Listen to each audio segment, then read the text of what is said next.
Ano man ang ating pagdaanan, gaano man kabigat ang pagsubok na iyong mapagdaanan sa future, even when you are in a hurtful, painful, or stressful situations of your life, you need to have this preconceived decision. Ano man ang mangyari, mananatili ako sa pananampalataya. Mawawalan ako ng trabaho, pero hindi mawawala ang pananampalataya ko. Mawawalan ako ng mahal sa buhay, pero ang pananampalataya ko mananatili. Mawawala ako ng proyekto, ng promotion, ng financial resources, pero hindi mawawala ang aking pananampalataya sa Panginoon. Hindi ko alam kung katulad ko kayo. Ayokong maging tapat lang ako sa isang season ng aking buhay. Ayokong tapat lang ako sa isang taon ng aking buhay. I want to be consistent in honoring the Lord. Amen? In the faithfulness of my heart. Gusto kong maging consistent ako na anumang sitwasyon, anuman ang aking edad, anuman ang aking harapin, magiging tapat ako sa Panginoon habang buhay. Naalala ko si Prophet Micah, sa Micah chapter 7 verse 8, ang sabi niya, "Do not gloat over me, my enemies. For though I fall, I will rise again. And though I sit in darkness, the Lord will be my light." What a beautiful verse. Actually, ang context nito mga kapatid is, si Prophet Micah is actually dealing with internal guilt. Nakakaramdam siya ng guilt because of the, again, imperfection of the nation of Israel. He is carrying that weight. Na parang paulit-ulit na lang itong nation of Israel, ang tigas-tigas ng ulo namin. Na parang pakiramdam niya, itong si Satan ay pinagtatawanan sila sa kanilang imperfection. Na sila ay parang punong-puno ng shame. Kailangan mahiya kayo sa Panginoon dahil sa mga bagay na ginawa ninyo. Kaya sabi ni Prophet Micah, huwag kang matatawa ngayon, Satanas. Huwag mo kung pagtatawa, huwag kang magyayabang sa akin, Satanas, because even when I fall, sabi ni Prophet Micah, I will rise again. That even though I'm in the darkest situation of my life, I believe that the Lord will be my light. What a wonderful mindset. Ang ganda ng ganung mindset, no? Na hindi niya sinabi ni Prophet Micah that when I fall, I will quit. That when I fall, I will give up. That when I fall, I will throw in the towel. No, sabi ni Prophet Micah, when I fall, there is a guarantee I will rise again.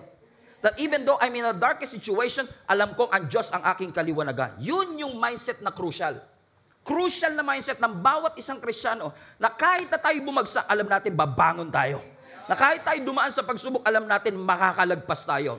Even if it stings, even if it hurts, alam natin mga kapatid na meron tayong decision, meron tayong kaisipan, Lord, alam ko hindi mo kami pababayaan.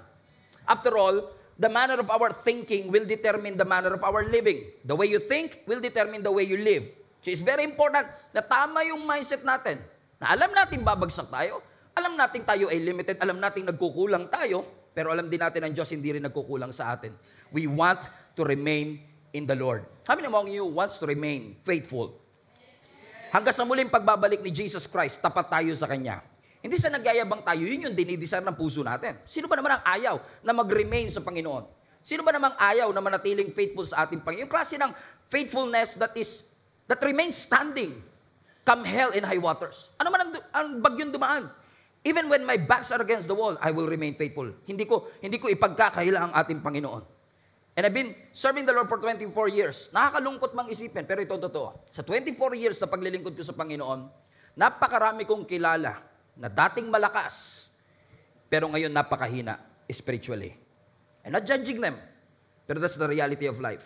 May mga pananampalatayang imbis na pa-faithful ng pa-faithful, pa-faithless ng pa-faithless. Imbis na yung faith ay painit ng painit, yung faith natin ng iba ay palamig ng palamig. Na especially right now in the social media generation, most of the people, they want to be famous, they want to be known, they want to be noticed. Kaya kung ano na lang ginagawa natin minsan para lang mapansin tayo ng social media. But I want you to be reminded today, you are not called to be famous. You're called to be faithful. Ang pagtawag ng Diyos sa atin, maging tapat tayo sa Kanya. Ano man ang sitwasyon. Na kung tayo man, amen, ay makakaranas ng alon, tangayin man tayo ng pagsubok, babalik tayo sa Kanya. Amen. Meron tayong sandigan at kaligtasang babalik-balikan. And how true it is sa atin mga kapatid, na sometimes napakadali nating lumayo dun sa safe place. Pero minsan pag gusto mo nang bumalik, napakahirap bumalik. Na kung gaano kakabilis lumayo, napakahirap nating bumalik sa safe place. Amen? Because, why? Because we feel like, pag gusto na natin bumalik, parang the wind is against us. Parang kinukontra tayo ng kaaway na makabalik sa presensya ng Panginoon. Sino sa inyo nakakaranas ng ganito mga kapatid? Gustong-gusto mong bumalik sa paglilingkod pero nahihirapan ka. Gustong-gusto mong bumalik sa pagpapakalalim sa Panginoon pero is it as if kung gaano ka kabilis na napalayo sa Diyos, ganun din kahirap na mapalapit sa Kanya. Habang Habang naisip ko ito mga kapatid, naalala ko yung topic na pinag-aralan natin last Sunday, kung saan si Jesus, pinerform niya yung one of the greatest miracle of all time, in which pinakain ni Jesus yung 15,000 people gamit lamang ang 5 tinapay at 2 isda. A conservative counting about 12,000 people. Alam natin yung story sa John chapter 6 mga kapatid, kung saan si Jesus Christ nag-preach siya mula umaga hanggang gabi. Sa sobrang tagal ng pagtuturo ng ating Panginoong Yesus, nagutom na yung mga tao. Kaya, ang sabi ng scripture, nung maggagabi na, ang sabi ng mga disciples, Lord, gumagabi na po. Kailangan na po nating tapusin yung service, mag-benediction ka na po. Kailangan na po na because ang mga taong ito hindi pa kumakain mula kaninang umaga. Ang sabi ng mga disciples, sabi ni Philip, kung ibibigay ko yung 1 taong sweldo ko para pakainin lahat ng taong to, kulang pa rin. So ang best solution ni Philip, pauwiin na lang yung mga tao. Pero sabi ni Jesus, huwag nyo silang pauwiin. You feed them. Kayo magpakain sa kanila. At kung ikaw, logistics team ka ni Jesus Christ, at sinabihan ka, bilang disciple, pakainin nyo sila. Paano nyo papakainin yung 12,000 people in the desert? Walang Pure Gold, walang Chowking, walang Jollibee. How would you do that? So ginawa siguro nila, naghanap sila sa mga tao, nagtingin-tingin sila ng mga tao kung may mga baon sila. At syempre, kung gutom ka na, hindi mo na i-share yung baon mo, tinatago mo na siguro. Amen? Kasi alam mong hindi rin sapat para sa'yo. Until nakita nila isang bata, na may lunchbox, na may laman na 5 tinapay at 2 isda. Sabi ng scripture, ibinigay ng bata yung 5 tinapay at 2 isda. Posible. That was implied. Pero hindi ko lang alam kung paano nangyari yon. Siguro kinausap siya ni Peter, sa inyo boy, nabalitaan ko, meron ko daw dyan 5 tinapay at 2 isda. Pakilabas na. Ayoko. Hindi, kailangan ni Lord dyan. Naka na. Mapunta ka sa impyerno. Halika na, halika na. Biro lang, hindi ganun nangyari ha. To cut the long story short, amen, ibinigay ng bata yung kanyang 5 loaves and 2 fishes, itinaas ni Jesus Christ yung 5 tinapay at 2 isda, sabi ng scripture, minultiply niya yung tinapay, lahat sila kumain, busog na busog sila, may natira pang 12 basket. Pagkatapos nun, tumawid sila ng dagat, nagbangka sila, hindi sumama si Jesus Christ, umakyat si Jesus ng bundok, pero yung disciple tumuloy. Nung nasa gitna na sila ngayon ng Sea of Galilee, naka-encounter sila ng matinding bagyo. They tried to call on to the Lord, and then all of a sudden, Jesus appeared out of nowhere, naglalakad sa ibabaw ng tubig. And after that, si Jesus Christ sumakay sa bangka nila, nagpatuloy sila sa journey, nakarating sila ng Capernaum sa may Bethesda. Ano sabi ng scripture, pagdating nila doon, yung mga tao na nandun sa kabilang isla, sinundan sila Jesus Christ doon, 12,000 people, sinundan silang lahat doon. At dahil umaga na, nagutom na naman sila. So humingi na naman sila ng tinapay kay Jesus Christ. Ang sabi ni Jesus Christ sa kanila, ang gusto nyo lang naman yung tinapay, ayaw nyo yung milagrong kaya ko ibigay. In essence, sinasabi ni Jesus, you want my miracle but you don't want my presence. And tinignan natin last Sunday, mga kapatid, na napakahalaga na yung pananampalataya natin consistent. Sa panahon ng blessing at panahon ng pangangailangan, nananampalataya tayong pareho sa Panginoon. But what about what happened in between? What about what happened in that sea? And I've been wrestling for days, specifically on one verse that I want to show to you. But for us to understand the context, let us read the entire story. Immediately, 45 na, immediately, Jesus made His disciples get into the boat. So after the Jesus pinerform yung pagpapakain ng 15,000 people, ang sabi ni Jesus, sumakay kayo ng bangka. Now notice, hindi yung disciples ang nag-volunteer na tumawid. Hindi yung disciples ang nag-volunteer na sumakay ng bangka. In fact, pwede mong i-travel from Bethsaida to Capernaum by land. So hindi sila yung nag-volunteer na magbangka. Si Jesus mismo ang nagsabi, magbangka kayo. So ibig sabihin, kung susundan natin yung line of logic, kaya sila nasa gitna ng bagyo kasi sumakay sila ng bangka. Kaya sila sumakay ng bangka kasi pinasakay sila ni Jesus Christ. Nararanasan nyo ba minsan yon? Sinundan nyo lang naman yung instruction ni Lord, binagyo ka pa. Dumaan ka pa sa matinding bagyo. To make matters worse, ang sabi ng verse 48, gusto man nilang makapunta siya sa kabilang side, kasi yun ang instruction, no? Sumakay kayo ng bangka, tumawid kayo sa kabilang side. Gusto man nilang tumawid sa kabilang side, ang sabi ng scripture, the wind was against them. Gustuin man nilang mag-move forward, pero parang pinipigilan silang makabalik dun sa safe zone. Parang tahimik kayo masyado. Pero alam ko kaya kayo tahimik kasi lahat tayo nakaranas, na kahit anong gusto mong mag-move forward, parang pakiramdam mo, hindi nagko-cooperate. Yung hangin sa'yo. Di ba? Sumunod ako kay Jesus, di dapat kakampi ko yung hangin. Pero bakit ganun? Sumunod na nga ako kay Lord, kalaban ko pa yung hangin. Why? Because the wind doesn't always work with you. But, it's possible that even when the wind was against you, God is still for you. Hindi porke kontra ang hangin, kontra ang Panginoon sa'yo.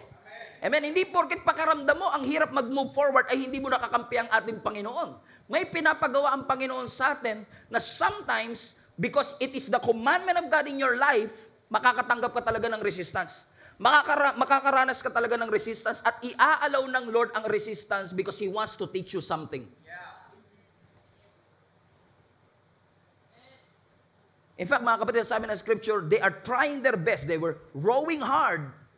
Sabi ng Scripture, nakita nila si Jesus na naglalakad sa ibabaw ng tubig. Alam niyo kung anong oras na yon? About 3 o'clock in the morning. Nung nakita nila si Jesus na naglalakad sa ibabaw ng tubig, and Jesus rescued them. Listen to me. Watch this. Fasten your seatbelt. Let's go back to the story again para mas maunawaan ninyo. Pinakain ni Jesus yung 15,000 people.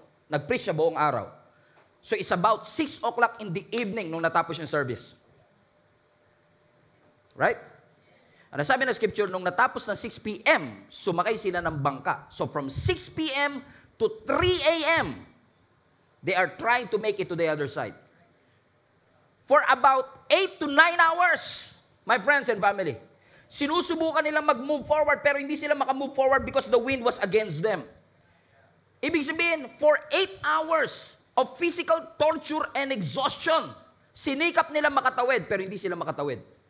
Alam natin na story, nakatawid sila eventually, pero it took them 9 hours or more para makatawid. Pero napansin niyo ba mga kapatid, kahit mabagal silang nakarating pa rin sila. Alam niyo kung bakit? Yung hangin, hindi niya binago yung destination nila. Pinabagal lang sila. Pero hindi na bago yung kanilang destination. Just because you're slow, it doesn't mean you're failing. Hindi porket mabagal ang usad mo, ibig sabihin labas ka na kagad sa will ng ating Panginoon. In fact, kapag mas mabagal ang usad mo because of spiritual resistance, minsan yun ay indikasyon na nasa kalooban ka ng ating Panginoon. So minsan nasusumusuko kagad tayo kasi parang ginawa naman natin ang lahat. Nagsagwan tayo lahat, parang ang bagal ng progress ko. 33 years old na ako, wala pa nanliligaw sa akin. 5 years na ako dito sa 4th year, hindi pa rin ako gumagraduate. 5 taon na ako sa opisina, hindi pa rin ako napopromote. Baka wala ako sa kalooban ng Panginoon. Hindi, madalas nasa kalooban ka ng Panginoon. Meron lang spiritual resistance kaya hindi ka makamove forward. But just because you're slow, doesn't mean you're failing. Hindi porket mabagal ka, ibig sabihin, walang in fact, inaalaw ng Diyos minsan na bumagal ka talaga. Kasi hindi rin okay yung masyadong mabilis. Amen? Why, mga kapatid? It's important na minsan inaalaw ng Lord na mabagal nating marating yung achievement. Mabagal nating marating yung promotion because He's developing something in you. Alam mo kung bakit? Ask me why. Kasi mas concerned ang Lord sa karakter mo kesa sa comfort mo. Mas concerned ang Lord sa karakter mo kesa sa happiness mo. Kung ang pagkakakilala mo sa Diyos, si Lord ay laging gusto niya lang mapasaya ka ng mapasaya, public service announcement.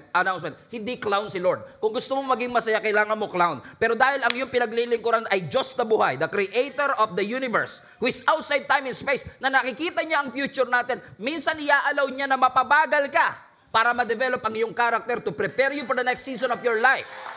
But just because you are slow doesn't mean you are failing. Amen? Kasi ganito yan, ano? Based sa experience ko. Kung gagamitin ka kasi talaga ng Panginoon, hindi ka niya ipopromote hanggat di ka handa. So kung bago ka niya ipromote, ititrain ka niya. Idadaan ka niya sa equipping. Idadaan ka niya sa mga trials ng buhay. Parang yung espada, bago magawa yung espada, minamartilyo yan. Hinahammer yan. Dinadaan yan sa init para magkaroon ng hugis. And sometimes, nagagalit tayo sa Panginoon kasi pakiramdam natin para tayong minamartilyo lagi. Sunod-sunod ang mga pagsubok. Sunod-sunod ang mga pagbayo ng mga bagyo. Parang pakiramdam natin, Lord, ano bang gusto mo mangyari sa akin? Bakit parang padurog na ako ng padurog? Parang ba't mo inaalaw na ako'y martilyohin ng mga pagsubok sa aking buhay? Pero kung ikaw ay minamartilyo ng mga pagsubok sa iyong buhay, hindi ka winawasak ng Diyos. He's not destroying you. He is shaping you. He's preparing you for the next season of your life. After all, ang goal natin, hindi lang basta, pansinin niyo, no? Pag may mga punishing sa ating buhay, may mga hammering sa ating buhay, lagi natin, Lord, stop. Ayoko na po. Pagod na po ako, durog na po ang puso ko. Come on. Lahat kayo ganyan. Ako din ganun eh. Lord, pwede ba ihinto mo na to? Pero hindi hinto ng Panginoon, mas lalakas pa.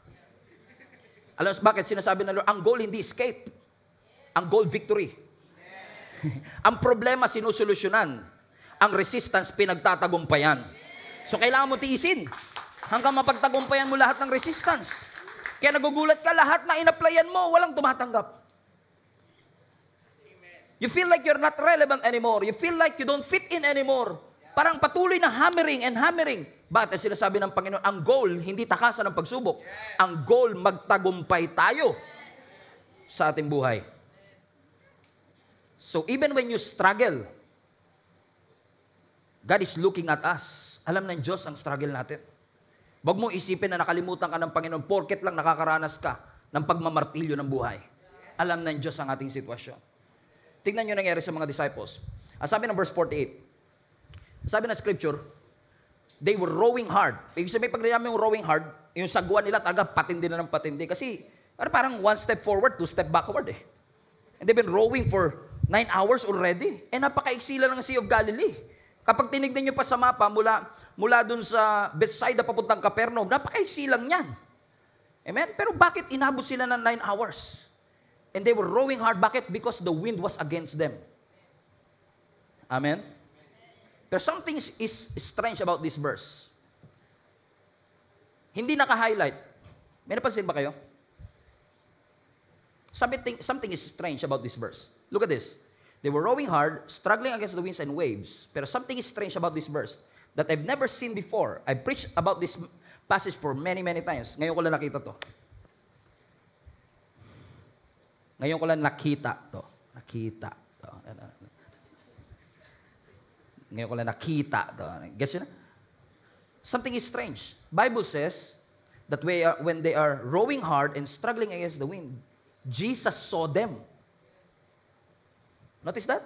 Jesus saw that they were in serious trouble, rowing hard and struggling against the winds and waves. So habang nag-i-struggle sila, nakatingin si Lord. For 9 hours. So I made a little research, how is that possible? Because after all, kapag may bagyo, ang visibility malabo. So for Jesus to saw them, amen, is probably a miracle in and of itself. But this is exactly what happened. Okay? Let's backtrack tayo.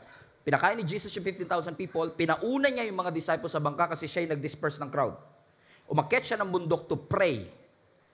So Jesus was on the mountain that night while the disciples were rowing hard. So probably, Jesus was on the mountain at nakikita niya yung kanyang mga disciples na nag-i-struggle at nagsasagwan ng matindi. Sabi ng translation na to, they were in serious trouble. Now think about this. Habang yung mga disciples ay nag-i-struggle, nakikita sila ni Jesus. In the middle of the night, in the middle of the ocean, it is windy. And Jesus saw them struggling. So the question is, kung nakikita sila ng Lord na nag-i-struggle, bakit hindi niya hininto yung hangin at yung bagyo? Why? Because based on history, based on the miracles of Jesus Christ, He is able to speak to the storm. He speak to the wind. Sabihin niya lang sa wind na shalom, humihinto yung wind. Yung mga disciples nga nagtataka pa, sabi nila, sino ba to? Ba't parang pati hangin sinusunod nitong Jesus na to pag nagsalita? Because when God speak, it becomes a law. Wala nagagawa. Kaya tumatahimik. So, kung gano'n ang sitwasyon, bakit nung si Jesus nasa ibabaw ng bundok at nakikita niya yung mga disciples na nahihirapan, hindi niya sinabing, Shalom! Para natapos ng paghihirap ng mga tao. Why would Jesus endure looking at them, struggling for 9 hours? You probably know the answer already. Because Jesus is teaching them something. Hindi porket nahihirapan tayo, tatanggalin lagi ng Lord yung mga bagay na nagpapahirap sa atin. Lalo kung yung mga bagay na nakakapagpahirap sa atin ngayon is actually the very thing that will make us strong. Amen? So now I understand kung bakit tinitignan lang sila ni Jesus for 9 hours. Pero sometimes, di ba, parang in your interpretation, parang pakiramdam natin, parang napaka-cruel naman ng Diyos. Nakita niya na nahihirapan yung mga disciple, nakikita niya nang umiiyak. Hindi man lang niya sagipin. Tama ba mga kapatid? Pero sino sa inyo mga nanay dito? Taas kamay, lahat ng mga nanay. Nagpapabakuna po ba kayo ng mga anak ninyo? Pag nagpapabakuna po ba kayo ng anak, umiiyak po anak ninyo? Ba't nyo pa po pinapabakunaan? Huwag nyo na pabakunaan po, umiiyak po nasasaktan po sila. Pero bakit? Tinitiis ng nanay na kahit na umiiyak yung anak, siya pa mismo magbibigay sa doktor. Hindi niya sasawayin yung doktor, hindi niya sasampalin yung doktor. Ba't mo ginaganyan ng anak ko? Hindi. Siya pa mismo magbibigay ng braso ng anak niya sa doktor because alam niya na kahit masakit yun, kahit umiiyak ang anak ko, ito'y para sa kanyang ikabubuti. Ang tunay na mature na Kristiyano, alam niya na yung today's struggle is for your tomorrow's growth. Alam mo na yung struggle na dinadaanan natin ay para sa future natin, para sa tomorrow natin.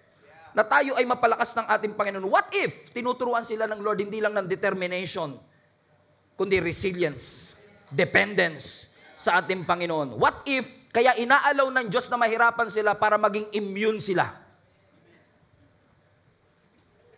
Alam mo, minsan yung pamangkin ko, minsan pagka naglalaro sa madumi yun, lagi ko sinasabi sa kapatid ko, no? Sa nanay niya na, uy, ano yun mo naman, ang dumi-dumi. Sasabi niya, okay lang yan, para ma-immune siya sa dumi.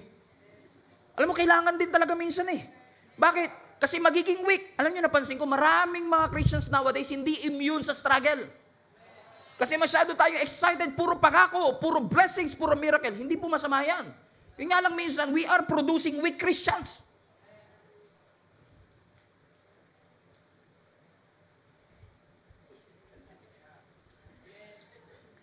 Konting hirap, ayoko na maglingkod. Konting hirap, suko na ako. Lord, totoo ka ba talaga? Nandiyan ka ba talaga? Gusto mo ba mag-grow? Gusto.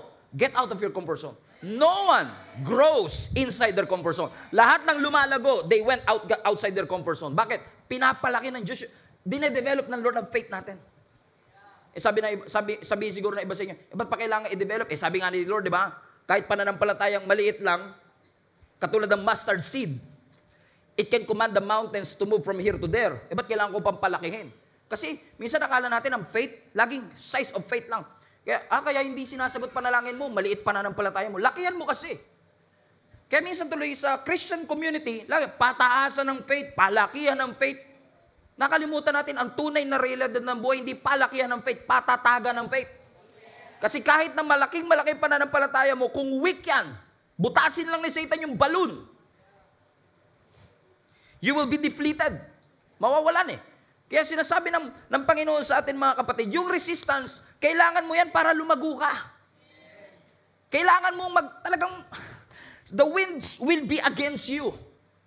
Pero hindi porket may resistance, nakalabas ka sa kalooban ng Diyos. They are literally inside the will of God and still felt that resistance. In fact, yung resistance, confirmation nga minsan ng Lord dyan. Pag nahihirapan ka, confirmation yan that you're on the right track. Tamang hirap ng amen? Ha! Ha! Tignan nyo si Jesus Christ. When Jesus was baptized in the Jordan River, Matthew chapter 3, lahat ng matatagal ng Christian, you probably know the story. Sabi ng scripture, lumapit si Jesus Christ kay John the Baptist. Sabi ng Bible, binaptize ni John the Baptist si Jesus Christ. Look at this. Pag-ahon ni Jesus Christ sa tubig, sabi ng scripture, the heavens were opened. And the Holy Spirit descended like a dove. Bumaba ang Holy Spirit na parang kalapate. And then, the Father spoke. Look at this. The Father, the Son, and the Holy Spirit in one location. What an important event. Sabi ng Bible, nung bumukas ang langit, nagsalita ang Ama, sabi niya, "This is my beloved Son, in whom I am well pleased. Listen to Him." Now, this is a public declaration. Everybody in Jordan River heard it. Nagsalita ang langit. Nakatutok ang spotlight kay Jesus Christ. "This is my beloved Son, in whom I'm well pleased." That very same day, kahit wala pang ginagawang miracle si Jesus Christ, in-affirm yung kanyang identity. This is my beloved Son. Kaya yung pagiging beloved Son natin is not dependent on your performance. It is dependent on who you are. Hallelujah. So to cut the long story short, sabi ng God the Father, "This is my beloved Son, in whom I am well pleased." Matthew chapter 3. Then Matthew chapter 4, next chapter, the Bible says that the Holy Spirit led Jesus. Notice, the Holy Spirit led Jesus from Jordan River to the wilderness. Sino nagdala? Holy Spirit. ang nagdala kay Jesus sa wilderness to be tempted. Bakit? Kasi pagkatapos ng affirmation, testing. Hallelujah. Kaya napansin nyo ba nung nag-start tayo ng series, pinag-usapan natin struggle, yung nakalipas na 2 linggo nyo, puro struggle? Come on now. Bakit? Pagkatapos nyo marinig yung salita, kinabukasan struggle. Kaya sabi ng iba, wag ka na nga mag-topic na mga ganyan, pastor. Natitesting kami. Amen, tingnan nyo, no? In-affirm ng Ama yung identity ni Jesus Christ pagkatapos wilderness kagad. Ano nangyari? Pagdating nila sa wilderness, ang sabi ng Bible, nagpakita ang demonyo sa pamamagitan ng ahas.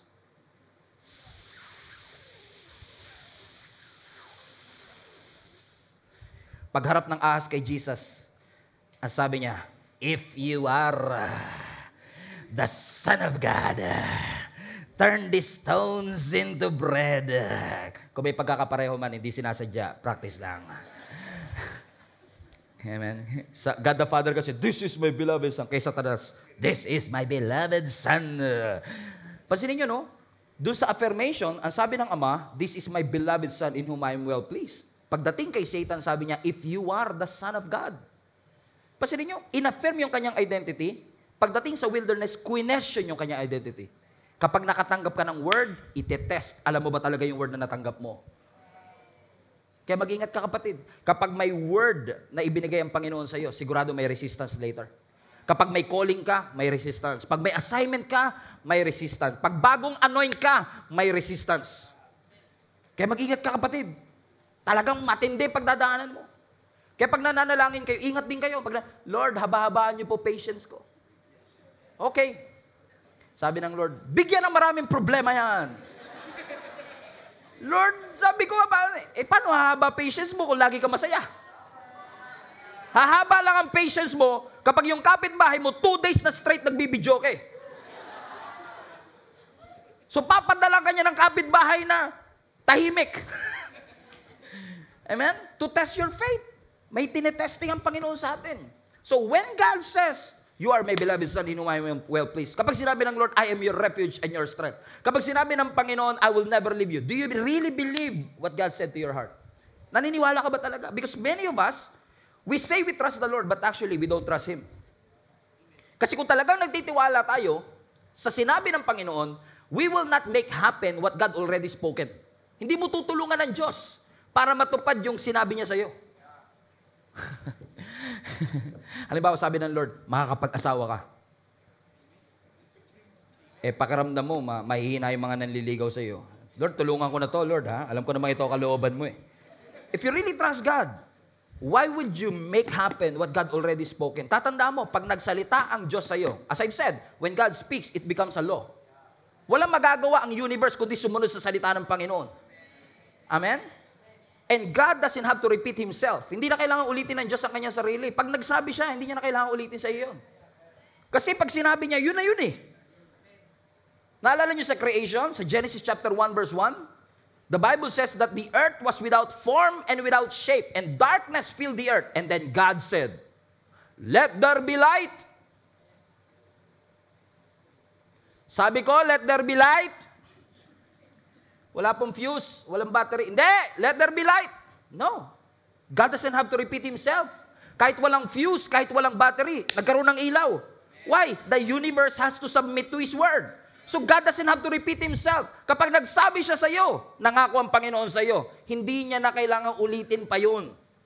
Huwag lang tayo magmadali minsan at magduda sa Panginoon dahil hindi natin nakikita ano na ba mangyayari bukas. Ano na ba kakahinat na ng mga bagay na ito? Hindi, mga kapatid. Minsan talaga sinasadya ng Diyos na hindi ipakita sa iyo yung journey. Kasi matatakot ka eh. Kasi pag pinakita ng Diyos sa iyo ang pagdadaanan mo, hindi ka na magsasabi ng yes sa una pa lang. Sa mga hindi po nakakaalam, pastor na po ako ng simbahang ito. Napakabait na simbahang ito. Sa loob ng 11 taon. Noong 2013, nung sinabihan ako at nangusap ang Panginoon sa akin na magpapastor ako ng simbahan, hindi niya sinabi sa akin yung lahat ng tindi ng hindi niya naman sinabi sa akin, madidepress pala ako. Hindi niya naman sinabi sa akin, iiwan ako ng mga kaibigan ko. Hindi niya naman sinabing gagawan ako ng kwento ng mga taong may masamang intention sa'yo. Kasi kung sinabi ng Lord yun nung una pa lang, Lord, full disclosure bago ako sumunod. Kailangan ko ng black and white, Lord. Sino-sino yung mga taong to kasama ko ngayon pero iiwan ako. Sabihin nyo na kagad, Lord, pero hindi sasabihin ng Panginoon. Kasi ang sabi ng Panginoon, kung talaga nagtitiwala ka, you don't have to know everything. You just have to follow. Because it's not our job to know how will this work. It is our job to believe that it will work. Kapag kasama natin ang ating Panginoon. Amen? Nga lang talaga yung 11 years, hindi talaga madali. Lalo pag hinuhugisan ka ni Lord. Amen? Dati kasi mahihayin ako eh. Ngayon medyo na lang. Hindi pa naman tayo walang hiya. Unti-unti, dinedevelop ng Lord. Pero napansin ko lang talaga, pag hinuhugisan ka ni Lord, ramdam mo talaga eh. Di ba sabi ng Bible, He is our potter and we are the clay? Nakapunta na ba kayo sa Bigan, Ilocos Sur? May mga totoo mga potter doon eh. Yung hinuhugisan talaga nila yung mga yung mga palayo. Imagine mo kung ikaw yung clay. Inuhugisan ka ni Lord. Ang hirap na ha? At bawat hugis, bawat testing, ramdam na ramdam mo talaga. Sino sa inyo mga kapatid, aminado kayo, pag hinugisan kayo ni Lord, ramdam mo talaga pag si Lord kumilos sa iyong buhay. Amen? Bakit? Gusto ng Lord ma-develop ang humility sa atin. Na kailangan mo magpaturo, magpagamit, kailangan mo sumunod sa Diyos. And I don't know who is this for. Alam mo, na-realize ko, kahit gaano ka kayabang, huwag kayo tumingin sa katabi nyo. Mayabang pinag-uusapan. Yabang daw. Okay. Alam mo, na-realize ko, kahit gaano ka kayabang, yung mga, walang Diyos, di ako naniniwala dyan, hindi totoo yan. Yung talagang, kaya ko to on my own, hindi ko kailangan ng Diyos na susubok. Kaya ko to, pagsisikap ko lang to, galingan ko lang, sipagan ko lang. Alam mo, kahit gaano tayo kayabang,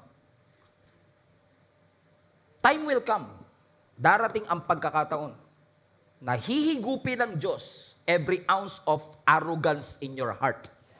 Darating yon. Hindi ko lang alam kung kailan. Pero I've seen this happen. Kahit gano'n sila ka-confident sa sarili nila, during the life and death situation, tatawag ka sa Diyos. At lahat ng kayabangan and self-pride natin sa ating puso, tatanggalin lahat ng ating Panginoon yun at idadaan kanya sa brokenness para turuan tayo maging humble. Tingnan nyo ang brokenness, tinuturuan ka maging humble, tinuturuan ka malapit sa Panginoon. Naalala mo nung marami ka?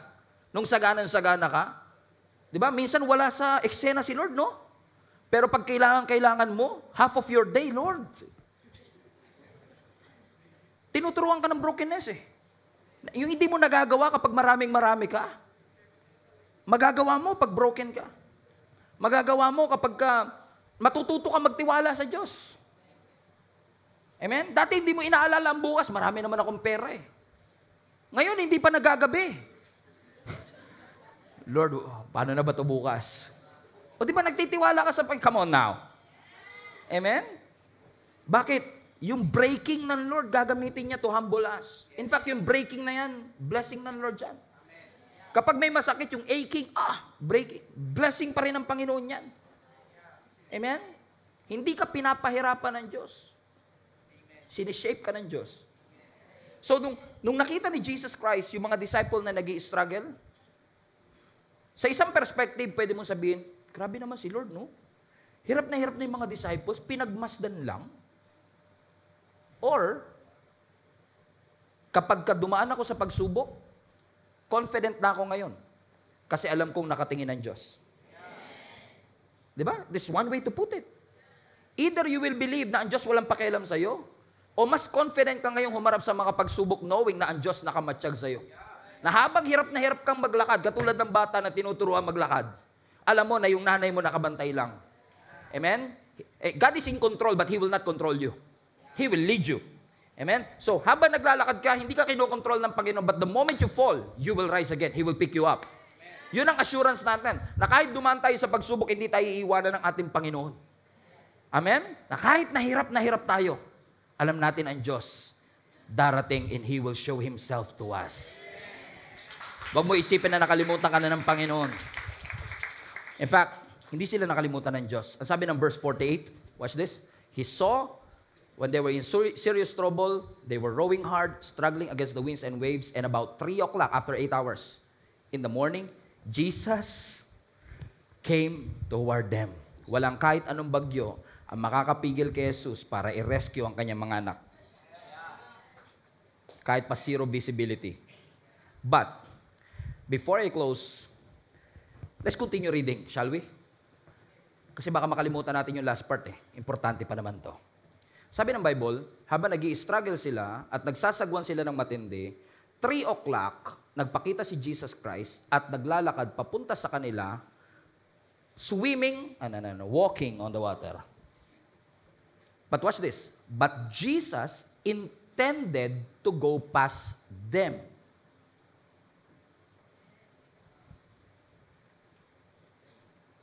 Jesus intended to go past them. Tagalog, parang gusto ng Lord na lagpasan sila. Now think about this. Si Jesus Christ, pinagbasdan niya yung mga disciple for 9 hours, hirap na hirap. Tapos sa dulo pala, nung naglalakad si Jesus sa ibabaw ng tubig, ang plano niya pala, guys, kita na lang tayo doon sa kabilang side, ha? Does it make sense, isn't it? Now, tingnan niyo to. Habang pagod na pagod ang mga disciples, si Jesus nonchalant. Nonchalant. I mean, habang yung mga disciples, pagod na pagod kakasagwan, then si Jesus, nonchalant. Hindi siguro kayo nagtitiktok kaya. Alam ng mga nagtitiktok kaya. He intended to go past them. Parang ang sama naman ni Lord dito. If God is a good God, pinagbasdan niya na nga yung mga disciple na naghihirap, tapos, nung naglalakad pa, kawawa naman kayo dyan, Brad. See you na lang doon ha. Matagal pa yata kayo eh. He intended to pass by them. Parang, that's why I've struggled for this verse. Just this verse, I've struggled for 2 days. I'm trying to think of, Lord, if you are a good God, ba't mo gagawin yan? Parang, di ba parang sa atin, di ba? Naghahanap ka ng saklolo, naghahanap ka ng tulong. Tapos nung nakakita ka ng tulong, saan pupunta siya? Multo! Kaya napagkamala na ng multo. I mean, Jesus Christ, you're supposed to help us. After all, you've been looking at us and seeing us for hours. Pero upon studying the Greek, it was implied actually in the Greek na kaya ganun ang pagkakasulat is inakala talaga ng mga disciples na lalagpasan lang sila ni Jesus. Yun yung na-feel nila kaya ganun yung pagkakasulat. But actually, in deeper study, you will realize na ang Diyos kaya siya dumaan sa harap nila na parang lalagpasan sila. Hindi dahil gusto silang iwanan ng Diyos, kundi in essence, sorry for this word, parang in essence gustong magpapansin ng Diyos sa kanila. As sinasabi niya, guys, in case you need help, I'm here. Kaya siguro hindi nila natawag na Jesus Christ, sabi nila multo. They don't recognize it. That's why sabi ni Jesus Christ, take heart. It is I. Huwag kayong matakot. Don't be afraid. It is me. Ang intention pala ng Panginoon, hindi takasan sila, kundi ipakita sa kanila, I'm here. I'm not leaving you. I've been watching you all along. I've been seeing you struggling, rowing hard, trying to make it to the other side. Natatakot kayo na parang pakiramdam nyo, hindi na kayo makakatawid. But in case you haven't noticed, I've been watching you. And now it's 3 o'clock in the morning. Nobody's calling me. So here I am right now, showing myself to you. Baka naman, gusto niya na akong tawagin. Amen? Ibang-iba, nung nag-free diving kami. Nung nag-free diving kami, inanod kami ng alon, ang layo na namin sa buwi. Ang sabi ng instructor namin, ng coach namin, bumalik ka sa buwi. Hirap na hirap kaming bumalik. Hirap na hirap kaming bumalik sa safe zone. Pero dito sa storya na to, hindi mo na kailangan bumalik sa safe zone. Yung safe zone ang pupunta sa'yo. Si Lord mismo ang dadalaw sa'yo. Si Lord mismo ang lalapit sa'yo. And He will show Himself to you. To remind you, hindi ka nakalimutan ng Diyos.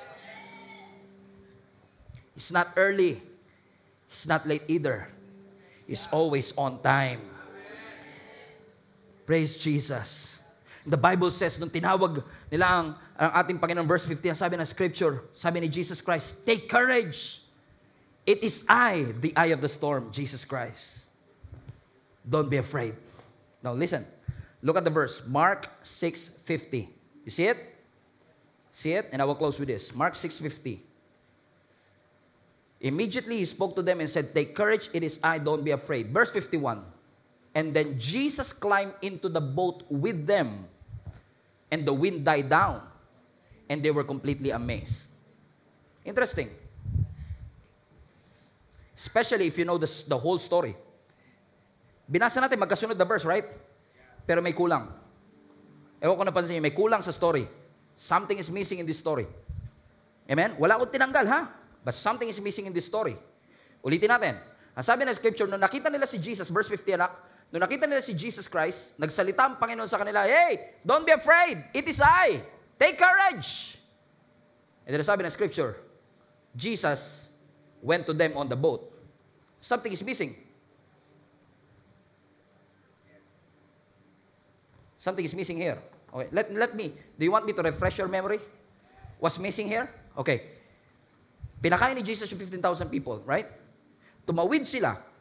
Amen? Doon sa Sea of Galilee. Pinag-aralan natin last time, John chapter 6. Pero if you know the story, this is exactly what happened. Pagtawid nila ng bangka, dumaan sila sa bagyo, nakita nila si Jesus Christ. Sabi nila multo. Ang sabi ni Jesus, "Take courage. It is I. Don't be afraid." This is what's supposed to happen muna. Peter answered. That's supposed to happen. And ang sabi ni Peter, "If it is you, Lord, command me to come to you on the water." Now, you remember it? Yun yung tunay na story, di ba? Dapat, pagkatapos na sinabi ni Jesus yung "Take courage, it is I," sa Matthew, ang sabi ng Gospel of Matthew, si Peter nagsalita siya at sabi niya, "Lord, kung talagang ikaw yan, utusan mo kong lumakad sa ibabaw ng tubig." Now we know the story. Nakalakad si Peter sa ibabaw ng tubig for a while. Nung na-distract siya sa winds and waves, lumubog siya. Niligtas siya ng Panginoon bago sila sumakay sa bangka. So meron director's cut sa Mark. And for 2 days I've been struggling, "Lord, bakit mo, in essence, hindi sinulat ni Mark na si Peter ay naglakad sa ibabaw ng tubig?" Because si Matthew sinulat yun. Pero bakit si Mark? Iniwasan niyo yung part na yon. Nag-focus lang siya na si Jesus Christ naglakad sa ibabaw ng tubig. Pero hindi niya sinabi na si Peter nakalakad din sa ibabaw ng tubig. Bakit niya kinat yung isa sa pinaka-notable, inspiring story na kilala natin? Because we know the story. We are inspired with the story. That when you get out of your comfort zone, when you get out of your boat, you can do something that other people don't. Ang ganda nun eh. Pero ba't in-eliminate ni Mark? And for reading and praying, I believe God talked to me the other day. Ang sabi ng Panginoon sa akin, saan ba nakasulat? Sa Mark. Balik mo na. Mark 51. Sa Mark 51. Sa Mark chapter 6, sa 51, sabi, sino ba si Mark? Kung ano? Si Mark, hindi siya part ng 12 disciples. Si Mark, follower ni Jesus Christ. Pero he's not part of the disciples. Amen? Actually, si Mark, disciple ni Peter.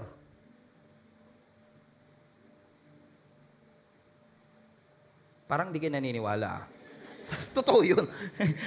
Amen? Si Mark, hindi siya kasama. Si Mark, hindi siya disciple, evangelist siya eh. Siya isa sa mga evangelist sa kasama ni Barnabas, si Apostle Paul, nung nagpipreach sila sa early church. So si Mark is not a disciple. Disciple siya ni Peter. Siya ang sumusunod lagi kay Peter. Siya ang nagsulat na, supposedly, it was Peter who wrote the book of Mark. Pero since meron siyang disciple na si Mark, it is Mark who wrote the script, the Gospel of Mark. Sabi ko, Lord, so ano ibig sabihin? Habang nagsusulat si Mark, sabi niya, kasi syempre, si Peter, boss niya yan eh. Diba? Disciple siya ni Peter. Master niya to eh. Diba? Ito yung kanyang master, siya ang student. Siguro susulat niya, nakita nila si Jesus Christ. Sinabi nila, multo. Sabi ni Jesus, take courage, it is I, don't be afraid. Pero yung master ko na si Peter, biglang sumagot, kung talagang ikaw yan, gusto ko rin makalakad sa ibabaw. Ang ganda nito. Pagandahin pa natin po. Ano sabi ni Jesus, lika, pumunta ka rito. At si Peter ay nakalakad sa loob ng mahigit 5 minuto at 3 segundo. At At believe na believe ang ibang mga disciples, kasama na sila Judas, kasama na sila John sa kanya. Elibs na elibs sila sa mga... Right? Pero pwedeng sabihin ni Peter na, siguro sinabi ni Peter na, wag na yan. Di na mahalaga yan. Disciple niya yan eh. Wag na yan. Tanggalin mo na yung part na yan. Ang importante si Jesus Christ. Yun lumakas sa ibabaw ng tubig. However, walang influence si Peter sa pagsusulat ng Book of Mark. Kasi kung si Mark ang nagsulat, he was supposed to be influenced by the Holy Spirit, not the Peter. Or else otherwise, this will not be true. This is inspired by the Holy Spirit, not by Peter. Although Peter wrote some of the epistles, pero it's not supposed to happen. And I asked the question, Lord, why? But in-eliminate mo ito. And the Holy Spirit intentionally eliminated that part. You know what? I believe God talked to me. Hard and clear. Sinabi ng Lord sa akin, yes, nakalakad si Peter sa ibabaw ng tubig. Pero wag niyo rin kakalimutan na lumubog siya after it.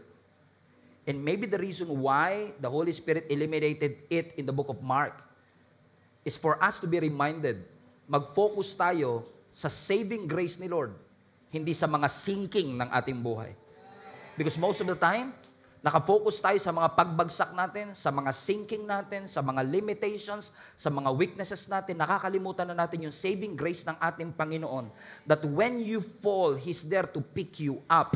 That when you are quitting, He's there to show Himself to you and to me. Yung mga panahon gusto mo nang sumuko, yung gusto mo nang ibaba ang bandera, sabi mo, Lord, ayoko na, I will quit. And then all of a sudden, out of nowhere, God will use somebody to inspire you, to encourage you, and to remind you the Word of God. Somebody will text you, somebody will chat you, somebody will hug you, somebody will remind you it's not over, it's not finished yet. What you are going through is not good, but God is not done with you yet.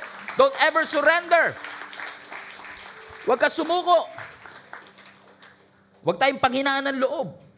Huwag nating imimiss yung moment na sinasabi ng Panginoon sa atin, hindi siya nakakalimot sa bawat isa sa atin. Because after all, if you know the story of Jesus, even Jesus, in essence, have struggled in finishing His mission. Na nung nasa Garden of Gethsemane ang ating Panginoon, He is praying, sabi niya, Father, if it is possible, take this cup away from me. But nevertheless, not my will, but yours be done. What is Jesus saying? Lord, I cannot take this anymore.